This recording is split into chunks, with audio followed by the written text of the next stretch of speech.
Africans at home and throughout the diaspora. Unity is strength. We got the power. Stop the fussing and the fighting. Now's the time to do the right thing. We need more UNITY. Come. Stop the fussing and the fighting. Yeah. Now's the time to do the right thing. In the spirit of Umoja, embrace with love. Let's do it right now. We've got to do it right. Stop the fussing and the right fighting. Now, right now. Now's the time to do the right thing. Let's do it right now. We've got to do it right. That's right. We are going to do it right, and we're going to figure out today how we can do it right, or at least do it better. This is Jamala Rogers, your host of Voices from the Battlefield, and this is going to be the last show of the year.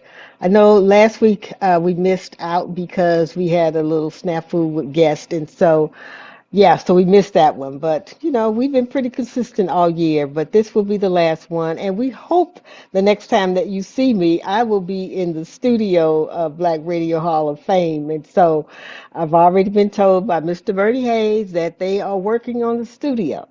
So that is encouraging for me and the other folks who use that studio, and so we're wishing for the best because you get to do so much more in the studio than when you do it on your own laptop. So I'm looking forward to that. And there's some new ideas that I want to make happen, manifest next year. But having that studio is the big piece of it. So, this has been an incredible year in more ways than one.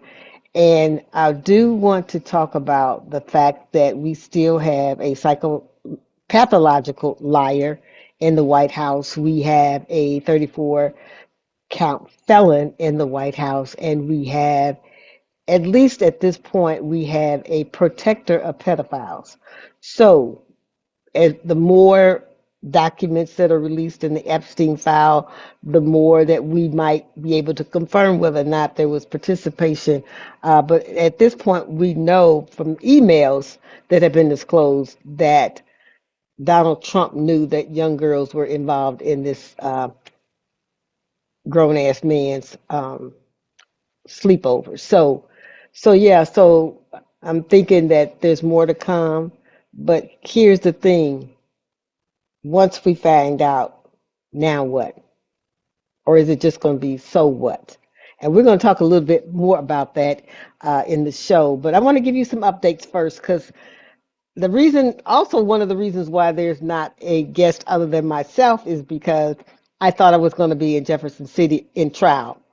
For those of you who have been following, you know that Rogers v. State of Missouri is the case involving the takeover or the power grab of the state of Missouri for our St. Louis Police Department. So I am one of the plaintiffs, as well as Mike Milton with FCC Freedom Center. And that trial would have been today. It's been rescheduled to February 19th. And of course, we're going to give you more information and more reminders about that.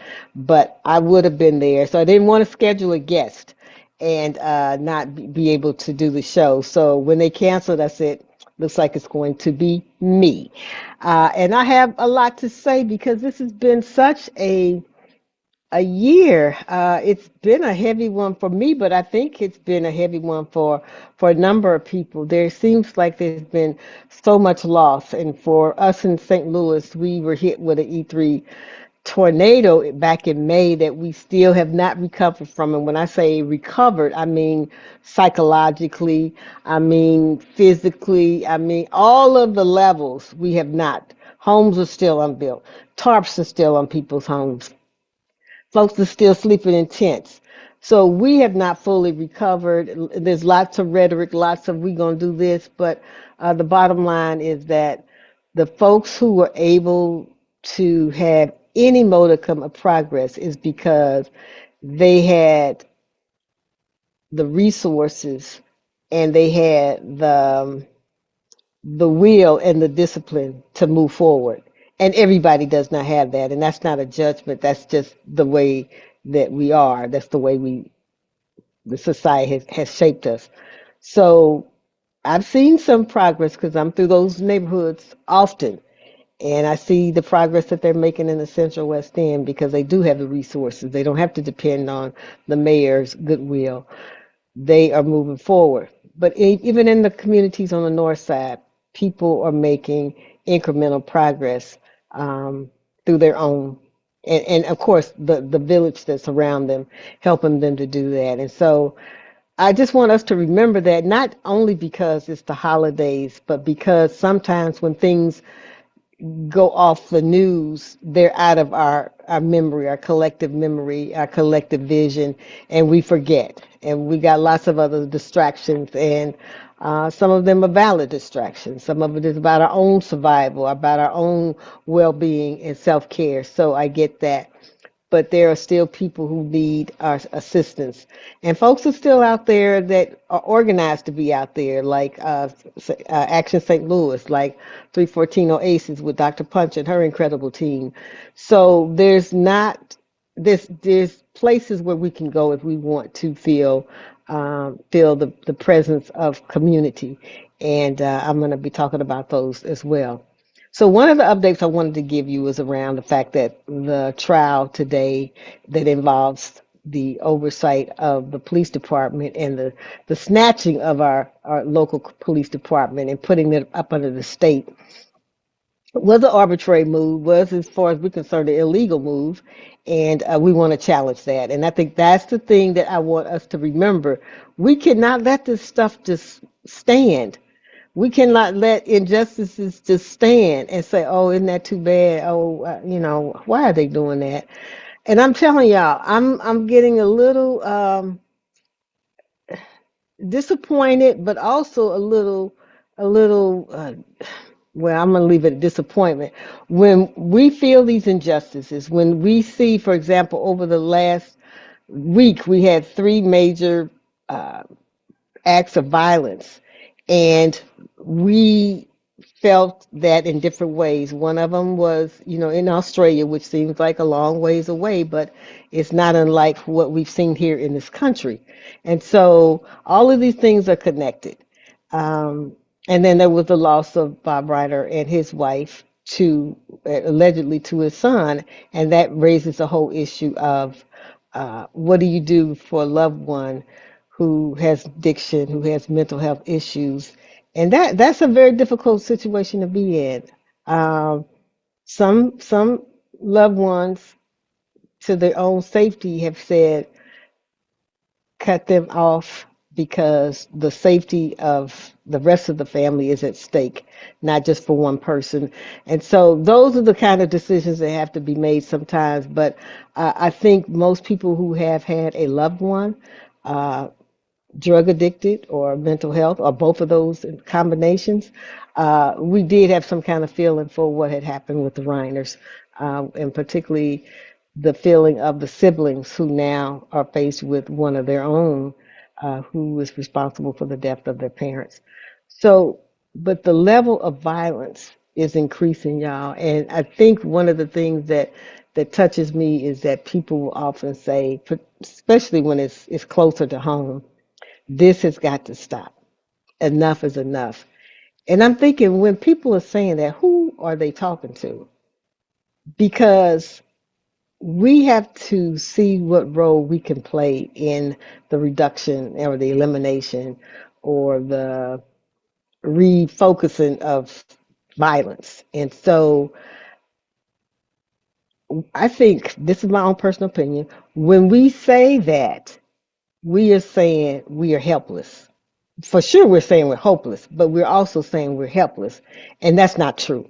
That's absolutely not true. So when we say enough is enough, I think we should follow up. And here's what I'm going to do. Here's what I've carved out. Here's going to be my part. Because again, when we say enough is enough, who are we talking to? Who do we expect to come to our rescue? The government? Mm. The police? Mm. The courts. Mm.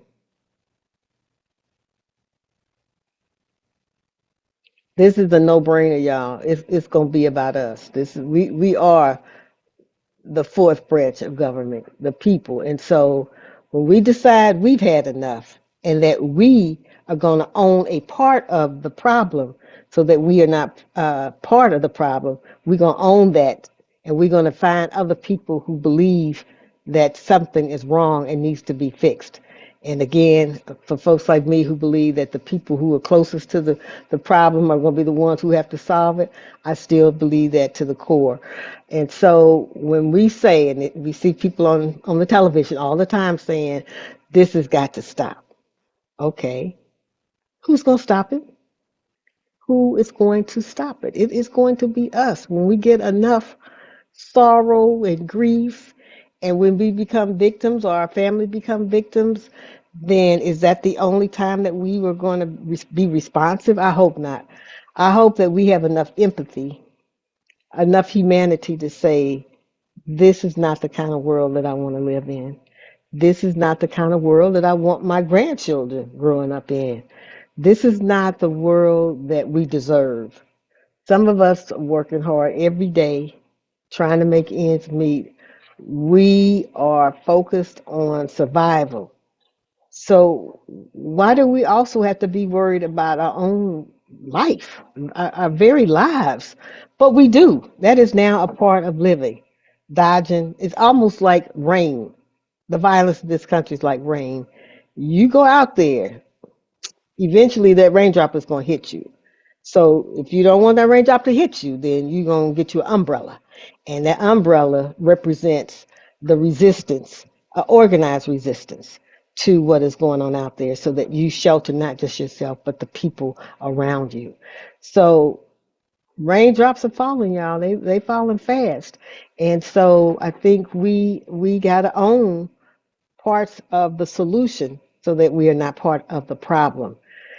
I also want to talk a little bit about what's happening with I've been reporting on, and a couple of weeks ago we had a couple of folks from the Politicians Not Profit Coalition. And so you probably saw on the news that we collected and turned in 302,000 signatures. Maybe not.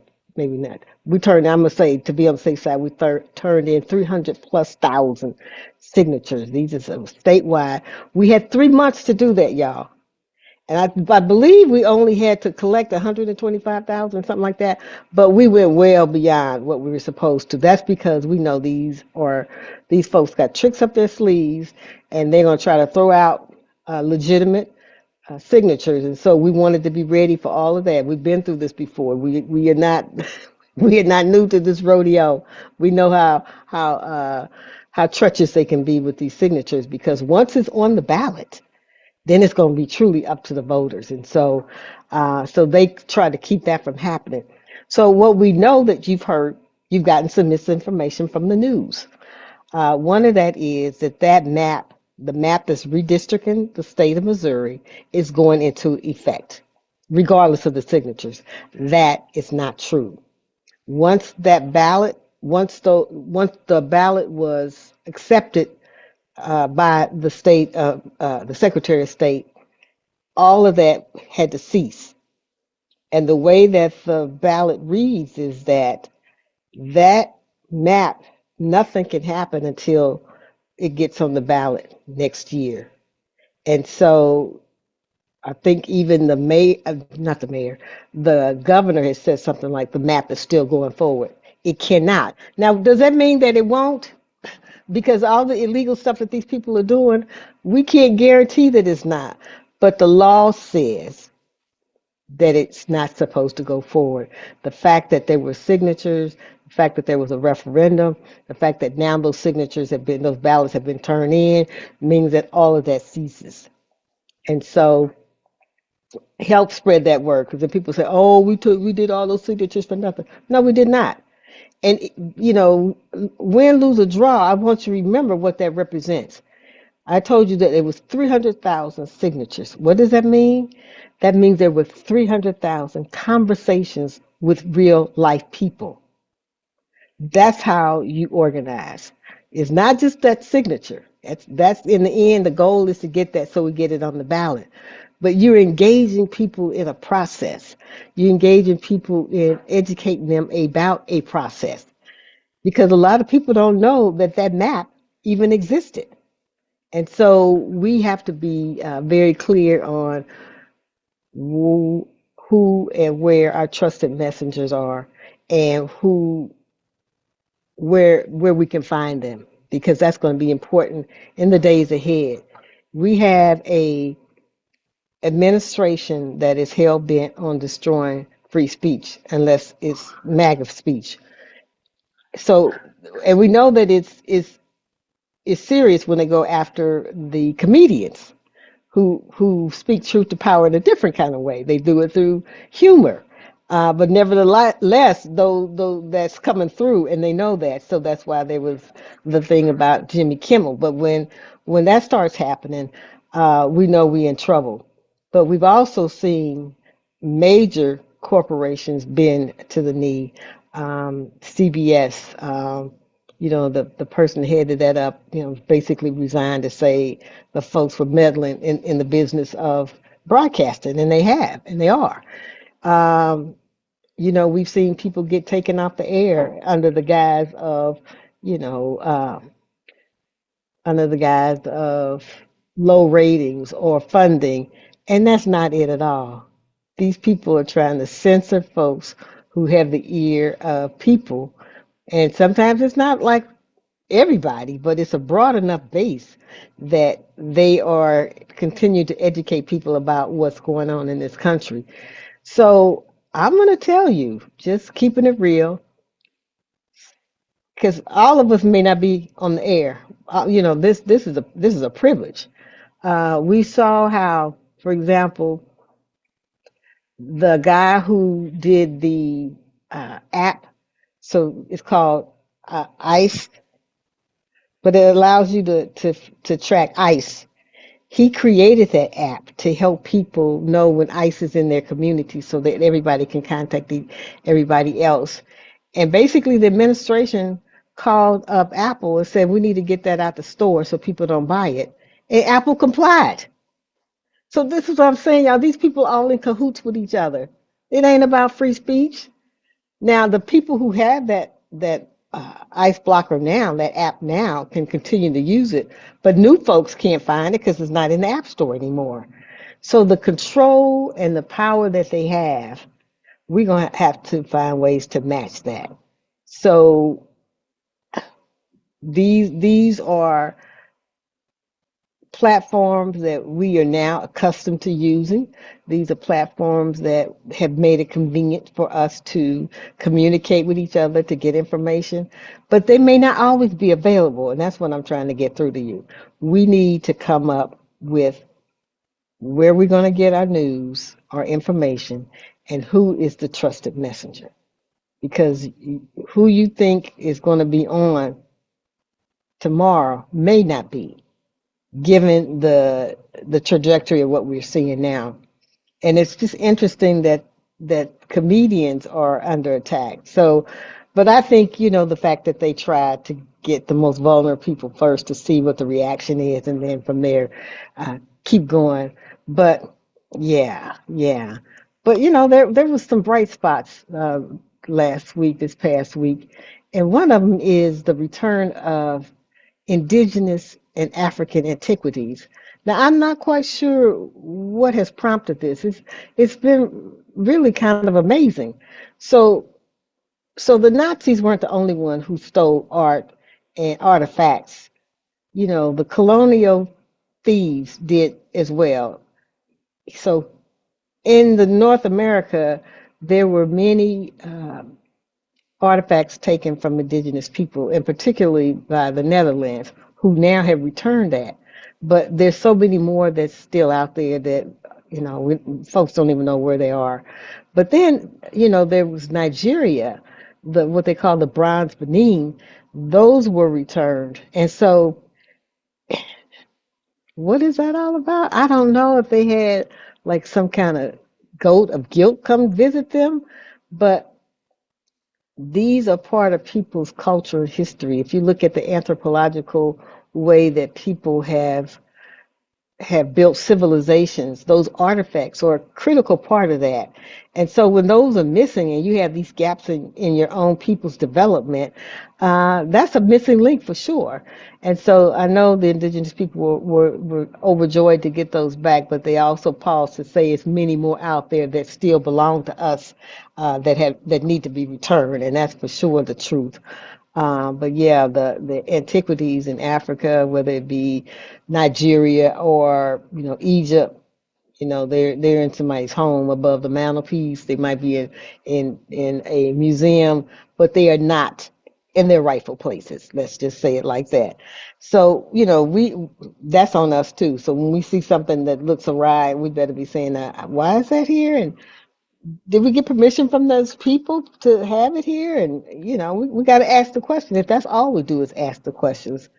So one of the things that has been in the news quite a bit is Venezuela.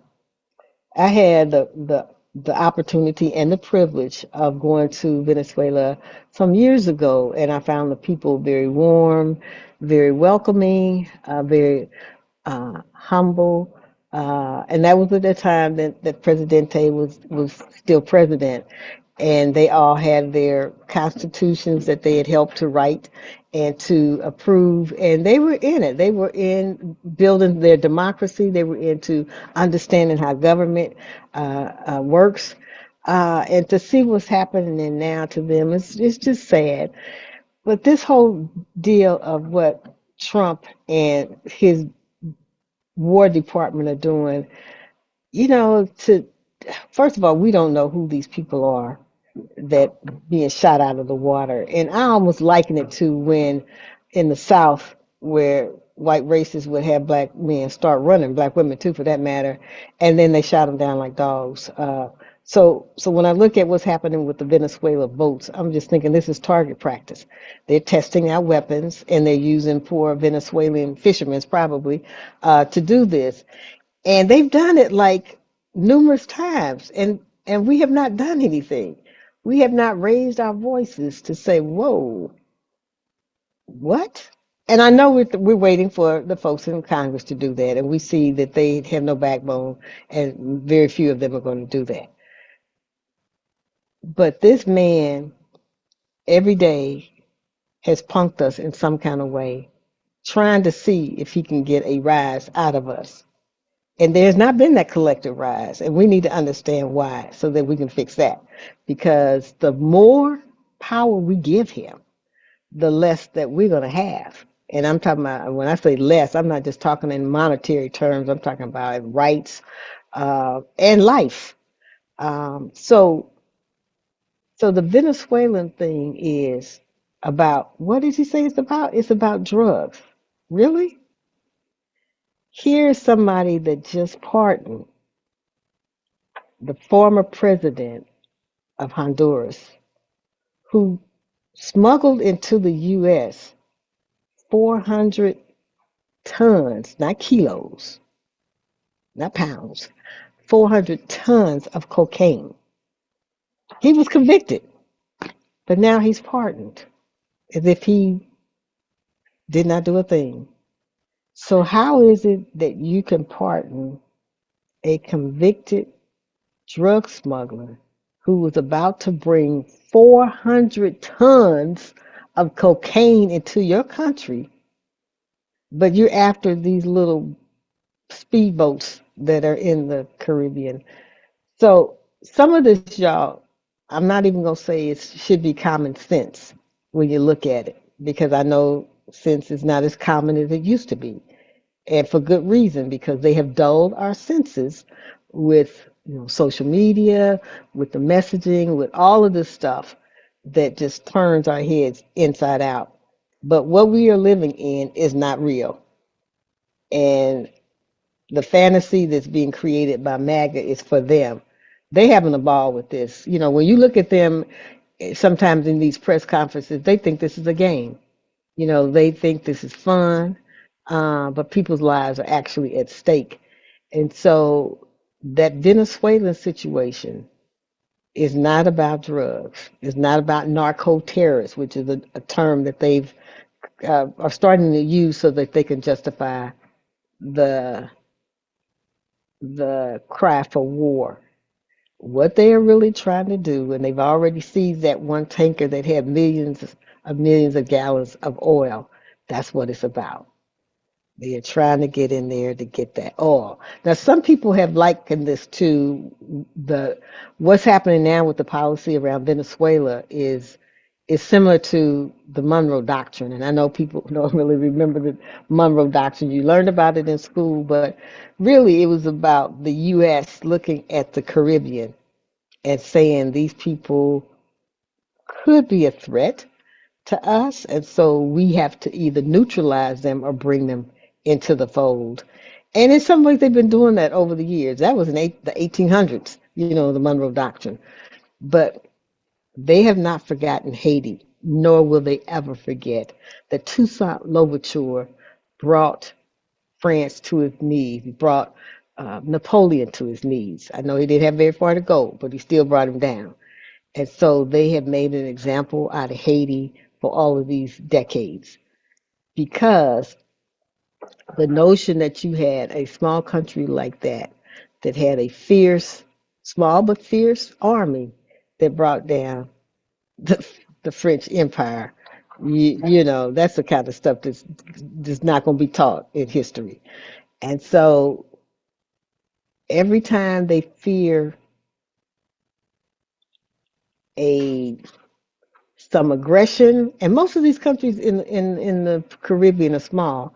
But I have to remind you what happened to Grenada, which is another small island. They invaded that and killed off Maurice Bishop. So the Monroe Doctrine has been in place, and we didn't call it by that name, but every time there's an attack on those Caribbean islands or people try to assert their independence, something bad happens to them. Either the U.S. snatches back money or they send in an army, but they are going to get you together one way or the other. So we need to be mindful of that, even if it's not the doctrine. If it looks like a duck, quacks like a duck, it's probably going to be a duck. So Venezuela is a big one in that one because of that oil. So let's not go for the okey doke that it's about drugs. When you let somebody that was bringing in 400, not only did he bring in 400 tons, he then said, we're going to blow cocaine up the gringo's nose. So he's just arrogant. And what I see in terms of drugs, this is how I look at drugs. It's chemical warfare. It is definitely chemical warfare. So we don't have to shoot people, particularly in black and brown communities. We just let them shoot themselves up with crack cocaine, crack, heroin, whatever. And then we don't have to deal with them. So so warfare comes in different forms, and we are definitely. You're talking about the drug wars, the war on drugs. We've been the brunt of the war on drugs ever since they claimed it in the '70s. So so has drugs stopped? No, the drugs won't stop you all until the demand. And this is a country we are so unhappy, so messed up that we have to have drugs to survive day to day. So as long as that's there, the drug suppliers are going to keep us happy. And so no amount, this is my opinion, no amount of legislation is going to help that. That has to be the people in this country say, I don't need drugs. I'm not giving my money to some damn drug dealer in another place and get them rich and my poor family is suffering. That's not what I'm going to be doing. I'm going to be exercising my right to live, my right to live in a sane and civil way, and that's what I'm going to do with my money. So we got some choices here, and I want us to be more cognizant about why things are happening to us the way that they're happening to us, so that we don't get it confused that somehow we don't have any control over this. Every day since January, since that man was inaugurated, we've gotten punked every day, sometimes a couple of times a day. So the notion is, when will people stand up? I was listening to a interview with Leslie Jones, and Leslie Jones, who used to be on Saturday Night Live, is a black comedian. But one of the things that she said about what she thinks is why people are not responding is that they are scared and that we've become complacent.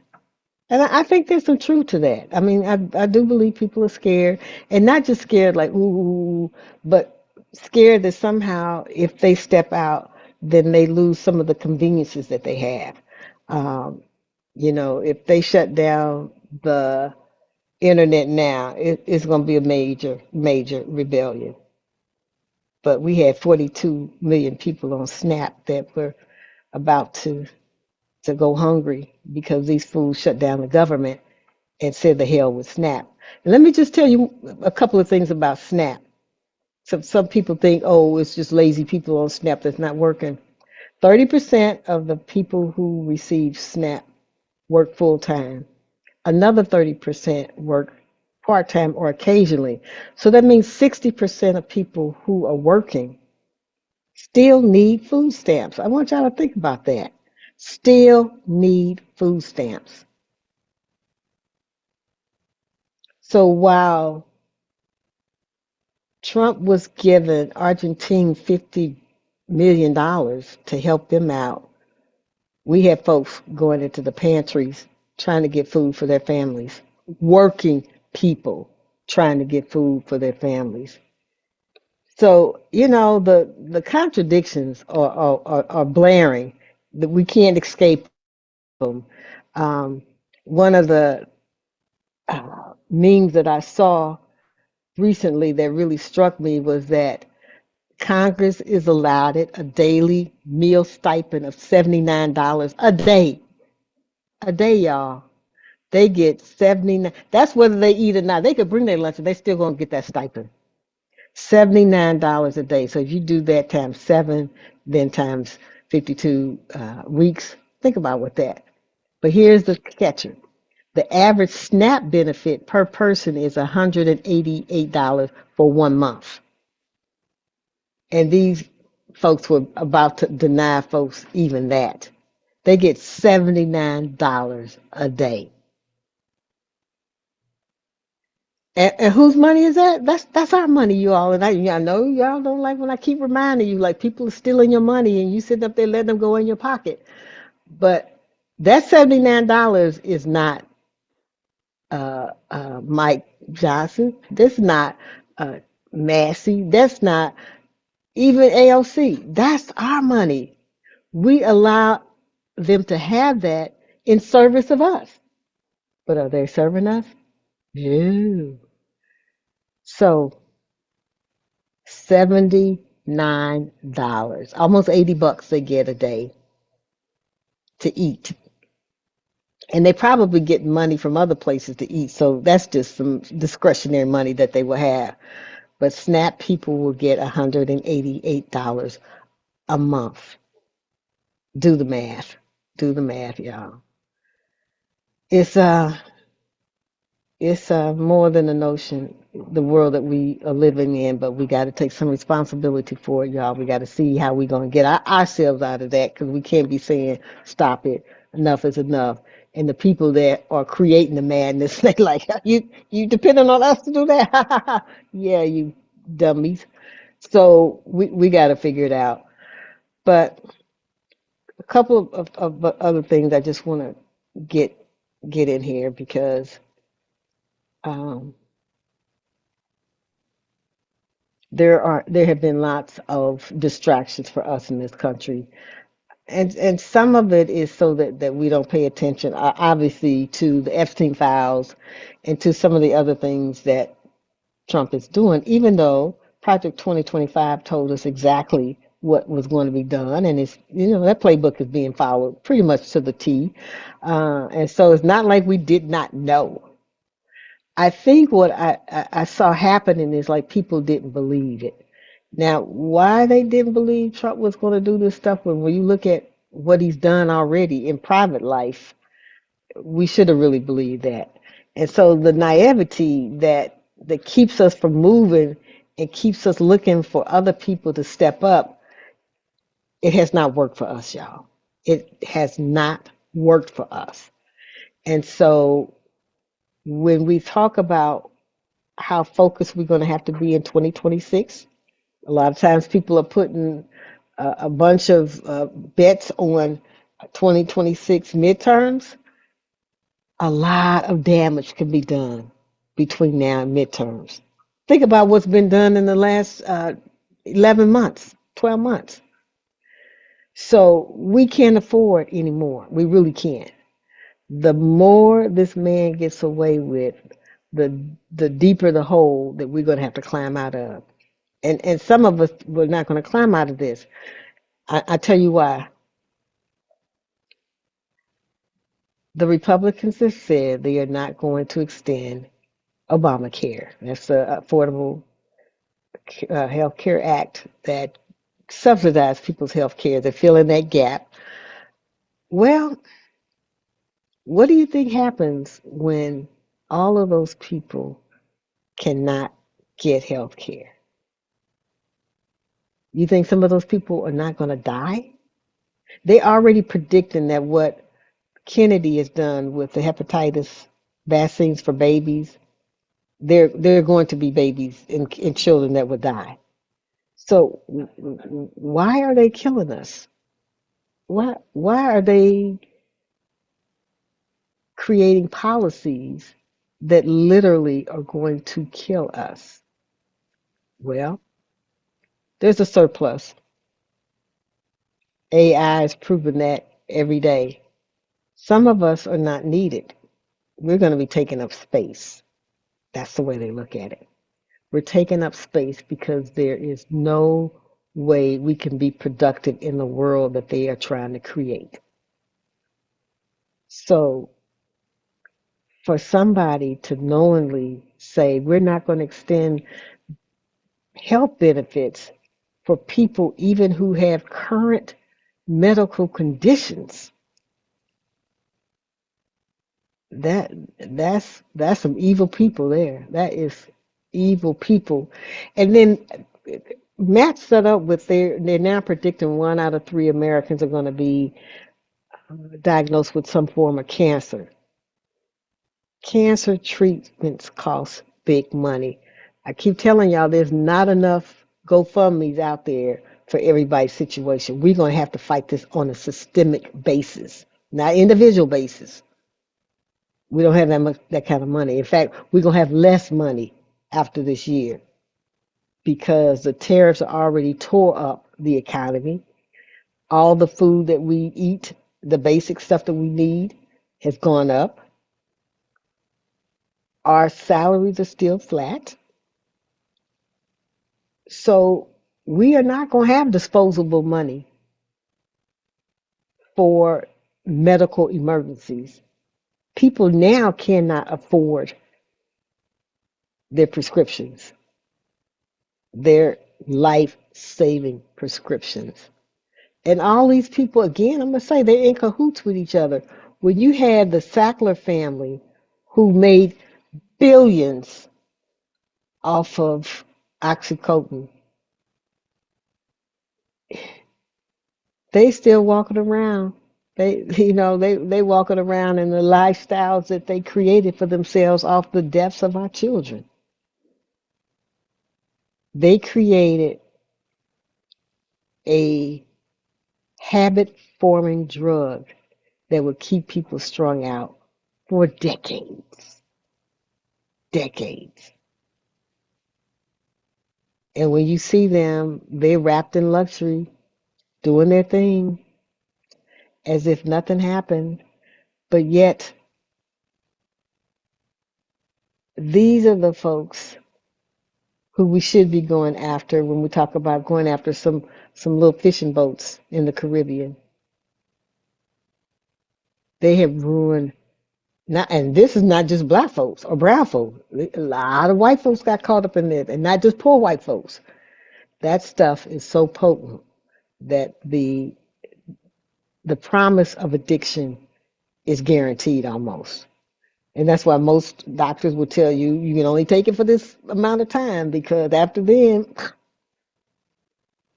you're gonna be a goner. You're gonna be attracted, addicted to that monster for a long, long time. So we got some major contradictions. The fentanyl drug is related to the Sackler family. Did y'all hear what I said? Fentanyl is part of that family. That's not what is coming from Venezuela. This reminds me of, remember when the 9/11 happened and it was the Saudis that did that, and then they said we're gonna go after Bin Laden. What? Huh? What? That he wasn't it? It doesn't matter because they know we don't even understand geography.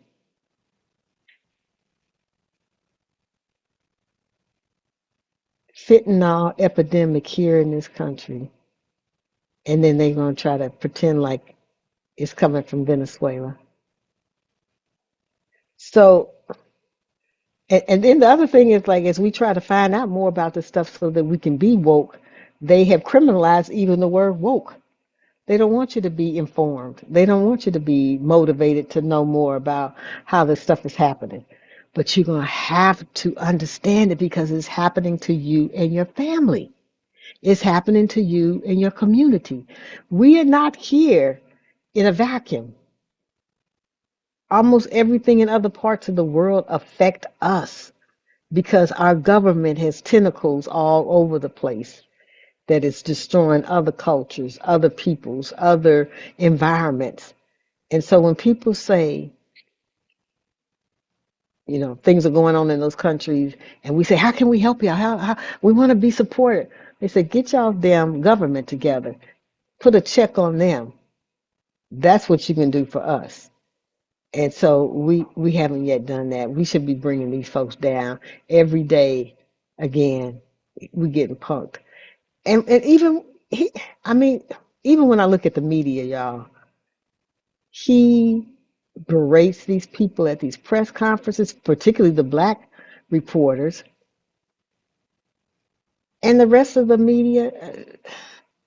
See, the first time he said, we are not going to call the Gulf of Mexico Mexico anymore. And the only media that I remember standing up was the AP. And they're like, well, no, because we're international and people don't know when we say the United States, they're not going to know what that means and know where that is. We're going to continue to say the Gulf of Mexico. Of course, they were pretty much berated again. But the rest of the folks, I just said, oh, I know they're going to organize. But nothing. Crickets. And so it seems like Leslie Jones is right. We are scared. We are scared.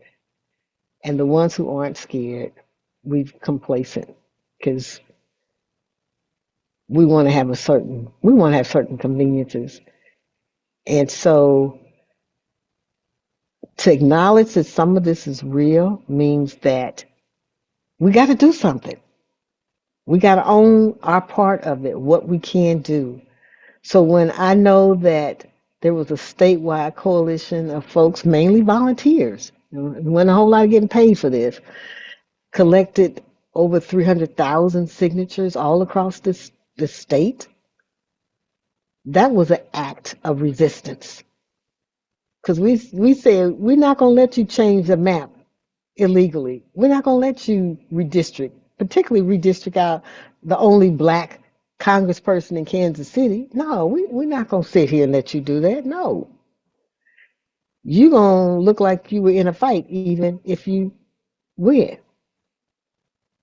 So, what I'm saying, y'all, is I'm not going to be on the air for the next two weeks, and a lot of people kind of take off during that time. You got Christmas, Kwanzaa, Hanukkah, all of that going on. But what I'm hoping is that we get refueled, retooled, you know, drop some pounds so we can come out fighting January 1. Because Our communities are dependent on it, and our lives are dependent on it. And so don't get caught up in the okey doke, especially, I'm talking about betting. This whole thing that's coming to Missouri now that everybody's hyping up, where you pay $5 and get $300 to bet. Oh no, that's another addiction, y'all. We don't need any more distractions, addictions, anything that's pulling you away from fighting for the life you deserve, not a fantasy life. I hope I win this. I hope. No, we got to fight for reality. This is real what we're dealing with now. That $5 you gonna bet is gonna probably turn into a $5,000 loss where you probably gonna be homeless, no food, no car. All of that happens when people have gambling addiction. So beware of that little thing. So I'm gonna say this came up last week when I was talking to Jaribu Hill and Loretta Ross. We have to have a love for our people and a profound hatred for the systems of oppression. And you got to know what those systems are. And most of them are interlocking systems that are smothering us, literally smothering us. But if you got to fight, it's because you love yourself and your people, and you have a profound hatred for the systems of oppression and anybody that's propping those things up. So, very simply, here's some things that I want us to do, and we can do this, y'all. I said one of them. You need to get a trusted news source because we can't predict what's going to happen with so-called free speech. This is the first thing that usually goes under fascism or under an authoritarian government. And we've seen attacks on it already. Get a trusted news source. There are a couple of petitions. One of them is related to the signatures that I just said we collected, because we need to send a message to the state that we know what's going on. We know they're little tricks, and we still want those signatures to count. And we don't want that map enacted until we have a decision at the ballot box next year. So it's looking like, because it's so many signatures, they have to take those through a vetting process that probably won't be completed until February. So I'm going to keep you updated on that. Particularly any legal challenges or developments, definitely. But on my website, there's going to be a place where you can get that signature, get to that petition that says, we know what's going on, what you're doing. We went through all the legal channels. We got the petition, we got the wording, we got it, and we collected all the signatures. And now we've turned them in. So we did our part and we did it correctly. We did it with dignity. We were principled the way that we did it. So now you got to do your part, and that's protect the process. So that's going to be on it. The other petition that's on there is one um, that says we are asking the Attorney General, who keeps leaving open the ability to go after men and women who've already been exonerated. This is some scary stuff, y'all. Now, you've been languishing in prison for 15, 20, 24 years, and you get out by hook or by crook. And now the Attorney General said, yeah, we know that, but we still are going to fight that. So this petition basically says, do your job, which is about justice, it's about truth. And once people have been exonerated by a court, and these exonerations are really not about technicality, these are actual claims of innocence. Now, we had Federico Lobe on here about a month ago, and his story's been running on Channel 4. Very interesting. People are like, why is he still in there? This is what I'm talking about. He hasn't even been exonerated, but he's trying to be exonerated. But if all of these obstacles get put in people who are innocent, as opposed to the system who help get them there, taking a leading role in trying to exonerate them, something's wrong with that picture. And then when they get exonerated by no help from them, then they say, "Oh, we're going to leave it open, and we're still going to come after you." That that is not a system of justice. But we know that's what it is. It is what it is. But we have to do our part. So those are two petitions that are going to be on my website. The other thing I just think we do, and I've talked about that, is stop saying enough is enough, unless after that you say enough is enough, and here's what I'm going to do. If you're not going to say that, I just think we shouldn't even be saying that out loud as if the mere saying of it is going to mean change. What means change brings change is people working together in a very specific way, in a very strategic way to turn things around or to end a particular injustice. It doesn't happen only by a protest. It doesn't happen only because you say it. It doesn't even happen with a prayer. You got to do something. Some action has to come after that.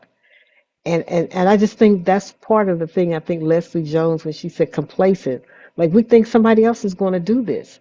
We're not willing to do the work because somebody else has done it for us. This is a new day, y'all, and don't be telling me like we've been here before. Black people been. No, this is something new and different. Yes, we are resilient people because we've never had that much, and we know how to, rub two nickels together. This is going to be very different. So let's act like we are empowered, critical thinking people, and that we know how to problem solve. So that's what we want to do. So we want to find our people. We want to be active. We don't want to be, you know, hung up on sloganeering. We want to be engaged and in motion. We want to get results. So I have all the faith in me, and I'm gonna need y'all to have my back when I go into trial in February when I go to Jeff City. So we're gonna keep you in engaged and informed. There's gonna be a bus for those people who want to go up there, and so we'll keep you all informed about that. But when we go, we have to let those folks know we are not playing. We are not playing. That police department is going to be more militarized than it's ever been. There's going to be more surveillance on our people than it's ever been. And it's not for our own safety. It's not going to be for our public safety. It's going to be for the people who have property, the people who own and control the resources that we are trying to get our fair share of. So don't go for the okey doke. And some of us have. We want cameras in our alley. How's that working for you? So I am going to be as active as I possibly can. I am going to be reflecting about what else I'm going to do differently in 2026. And I want to find out from you what you're doing. And we're going to have some, additional people on the show who are fighting wherever they are. We've had some of those people, but if you know some, hit me up, let me know. We need to hear their stories. But I'm going to leave you with an inspirational message that came out during COVID by Ras Baraka. And Ras Baraka is now the mayor of Newark, New Jersey. But I know the Baraka family well. I knew Ras when he was a baby. But every time I hear his piece, I get so emotional. And it is what we want, and that's what it's called, what we want. And I can't say it any better than Ras Baraka. So I'm going to sign off now, but I feel you. I feel the pain of what's going on in this particular period. And I don't like feeling pain, and I don't like seeing other people in pain. And so, again, resist, organize, organize, organize. That's why Kwame Ture would say it 3 times because that's how powerful it is. Organize, organize, organize. And so we got to do that in 2026, and we got to do it with purpose and direction. Um, No more enough is enough unless we're saying, here's what we're going to do to make sure that it's enough, that it's going to be the end of that particular injustice. So I wish you the best for the coming year. Be safe, stay healthy, stay sane, stay woke. All of those are necessary for the comings that we got coming. And so I'm gonna stop there and just know that I got much love for everybody, and I feel the love from you. So we're gonna make it happen, y'all. So here is Raz Baraka with what we need, and I hope I get this